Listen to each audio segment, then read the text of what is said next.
Hébreux, chapitre 13. Persévérez dans l'amour fraternel. N'oubliez pas l'hospitalité, car en l'exerçant certains ont sans le savoir logé des anges. Souvenez-vous des prisonniers comme si vous étiez prisonniers avec eux, et de ceux qui sont maltraités comme si vous étiez dans leur corps. Que le mariage soit honoré de tous et le lit conjugal épargné par la souillure. Ceux qui se livrent à l'immoralité sexuelle et à l'adultère, Dieu les jugera. Que votre conduite ne soit pas guidée par l'amour de l'argent, contentez-vous de ce que vous avez. En effet, Dieu lui-même a dit, « Je ne te délaisserai pas et je ne t'abandonnerai pas ». C'est donc avec assurance que nous pouvons dire, « Le Seigneur est mon secours, je n'aurai peur de rien ». Que peut me faire un homme? Souvenez-vous de vos conducteurs qui vous ont annoncé la parole de Dieu. Considérez quel est le bilan de leur vie et imitez leur foi. Jésus-Christ est le même hier, aujourd'hui et pour l'éternité. Ne vous laissez pas entraîner par toutes sortes de doctrines étrangères. Il est bon en effet que le cœur soit affermi par la grâce, et non par des aliments qui n'ont été d'aucun profit à ceux qui s'en sont fait une règle. Nous avons un autel dont ceux qui accomplissent le service du tabernacle n'ont pas le droit de tirer leur nourriture. En ce qui concerne les animaux dont le sang est apporté par le grand prêtre dans le sanctuaire pour l'expiation du péché, leur corps est brûlé à l'extérieur du camp. Voilà pourquoi Jésus aussi, afin de procurer la sainteté au peuple au moyen de son propre sang, a souffert à l'extérieur de la ville.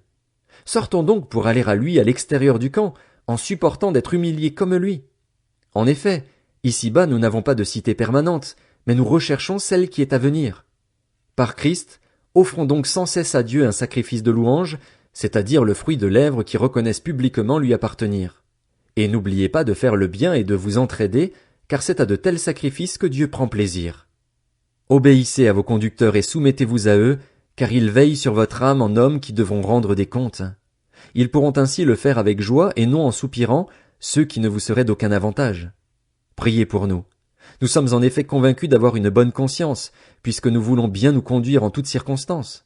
Je vous invite plus particulièrement à prier pour que je vous sois rendu plus tôt. Le Dieu de la paix a ramené d'entre les morts notre Seigneur Jésus, devenu le grand berger des brebis grâce au sang d'une alliance éternelle. Qu'il vous rende capable de toute bonne œuvre pour l'accomplissement de sa volonté, qu'il fasse en vous ce qui lui est agréable par Jésus-Christ, à qui soit la gloire au siècle des siècles. Amen. Je vous invite, frères et sœurs, à faire bon accueil à ces paroles d'encouragement, car je vous ai écrit brièvement. Sachez que notre frère Timothée a été relâché. S'il vient assez tôt, j'irai vous voir avec lui. Saluez tous vos conducteurs ainsi que tous les saints. Ceux d'Italie vous saluent. Que la grâce soit avec vous tous.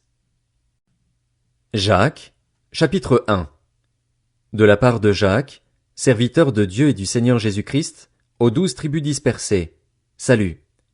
Mes frères et sœurs, considérez comme un sujet de joie complète les diverses épreuves auxquelles vous pouvez être exposés, sachant que la mise à l'épreuve de votre foi produit la persévérance. Mais il faut que la persévérance accomplisse parfaitement sa tâche afin que vous soyez parfaitement qualifiés, sans défaut, et qu'il ne vous manque rien. Si l'un de vous manque de sagesse, qu'il la demande à Dieu, qui donne à tous simplement et sans faire de reproche, et elle lui sera donnée. Mais qu'il la demande avec foi, sans douter, car celui qui doute ressemble aux vagues de la mer que le vent soulève et agite de tous côtés. Qu'un tel homme ne s'imagine pas qu'il recevra quelque chose du Seigneur, c'est un homme partagé, instable dans toute sa conduite. Que le frère de condition humble tire fierté de son élévation. Que le riche, au contraire, se montre fier de son abaissement, car il disparaîtra comme la fleur de l'herbe. Le soleil se lève avec son ardente chaleur, il dessèche l'herbe, sa fleur tombe et toute sa beauté s'évanouit. De même, le riche se flétrira dans ses entreprises.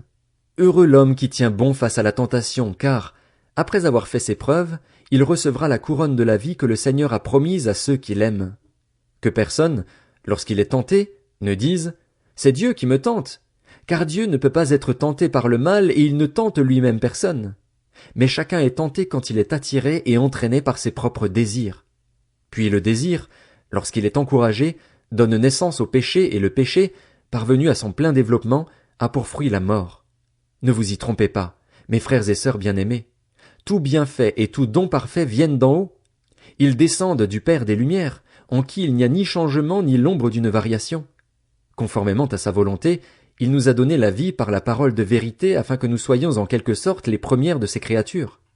Ainsi donc, mes frères et sœurs bien-aimés, que chacun soit prompt à écouter, lent à parler, lent à se mettre en colère, car la colère de l'homme n'accomplit pas la justice de Dieu. C'est pourquoi, Rejetez toute souillure et tout débordement dû à la méchanceté et accueillez avec douceur la parole qui a été plantée en vous et qui peut sauver votre âme. Mettez en pratique la parole et ne vous contentez pas de l'écouter en vous trompant vous-même par de faux raisonnements. En effet, si quelqu'un écoute la parole et ne la met pas en pratique, il ressemble à un homme qui regarde son visage dans un miroir et qui, après s'être observé, s'en va et oublie aussitôt comment il était. Mais celui qui a plongé les regards dans la loi parfaite, la loi de la liberté, et qui a persévéré, celui qui n'a pas oublié ce qu'il a entendu mais qui se met au travail, celui-là sera heureux dans son activité. Si quelqu'un parmi vous croit être religieux alors qu'il ne tient pas sa langue en bride mais trompe son propre cœur, sa religion est sans valeur. La religion pure et sans tache devant Dieu notre Père consiste à s'occuper des orphelins et des veuves dans leur détresse et à ne pas se laisser souiller par le monde. Jacques, chapitre 2. Mes frères et sœurs, que votre foi en notre glorieux Seigneur Jésus-Christ soit libre de tout favoritisme. Supposez en effet qu'entre dans votre assemblée un homme portant un anneau d'or et des habits somptueux, et qu'entre aussi un pauvre aux habits crasseux. Si vous tournez les regards vers celui qui porte les habits somptueux pour lui dire « Toi, assieds-toi ici à cette place d'honneur », et que vous disiez au pauvre « Toi, tiens-toi là debout », ou bien « Assieds-toi par terre, à mes pieds », ne faites-vous pas en vous-même une distinction et ne devenez-vous pas des juges au mauvais raisonnement? Écoutez, mes frères et sœurs bien-aimés, Dieu n'a-t-il pas choisi ceux qui sont pauvres aux yeux du monde pour les rendre riches dans la foi et héritiers du royaume qu'il a promis à ceux qui l'aiment? Et vous, vous méprisez le pauvre? N'est-ce pas les riches qui vous oppriment et qui vous traînent devant les tribunaux? N'est-ce pas eux qui insultent le beau nom que vous portez? Si vous accomplissez la loi royale d'après l'Écriture, tu aimeras ton prochain comme toi-même, vous faites bien. Mais si vous faites du favoritisme, vous commettez un péché. La loi vous dénonce comme étant coupable. De fait, la personne qui obéit à toute la loi mais qui pêche contre un seul commandement est en faute vis-à-vis de l'ensemble. En effet, celui qui a dit « Tu ne commettras pas d'adultère » a aussi dit « Tu ne commettras pas de meurtre ». Si tu ne commets pas d'adultère mais que tu commets un meurtre, tu es coupable d'infraction à la loi. Parlez et agissez comme des personnes appelées à être jugées par une loi de liberté, car le jugement est sans compassion pour qui n'a pas fait preuve de compassion. La compassion triomphe du jugement. Mes frères et sœurs, que sert-il à quelqu'un de dire qu'il a la foi, s'il n'a pas les œuvres? Cette foi peut-elle le sauver? Si un frère ou une sœur sont nus et manquent de la nourriture de chaque jour, et que l'un de vous leur dise « Partez en paix, mettez-vous au chaud et rassasiez-vous », sans pourvoir à leurs besoins physiques, à quoi cela sert-il? Il en va de même pour la foi. Si elle ne produit pas d'œuvre, elle est morte en elle-même. Mais quelqu'un dira « Toi, tu as la foi, et moi, j'ai les œuvres. Montre-moi ta foi sans les œuvres, et moi, c'est par mes œuvres que je te montrerai ma foi. Tu crois qu'il y a un seul Dieu? Tu fais bien, les démons aussi le croient, et ils tremblent. Veux-tu reconnaître, homme sans intelligence, que la foi sans les œuvres est morte? Notre ancêtre Abraham n'a-t-il pas été considéré comme juste sur la base de ses actes lorsqu'il a offert son fils Isaac sur l'autel? Tu vois bien que sa foi agissait avec ses œuvres et que par les œuvres sa foi a été menée à la perfection. Ainsi s'est accompli ce que dit l'Écriture, Abraham eut confiance en Dieu et cela lui fut compté comme justice. Et il a été appelé ami de Dieu. Vous voyez donc que l'homme est déclaré juste sur la base de ses actes et pas seulement de la foi.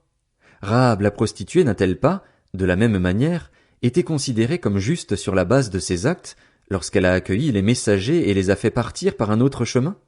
En effet, de même que le corps sans esprit est mort, de même la foi sans les œuvres est morte.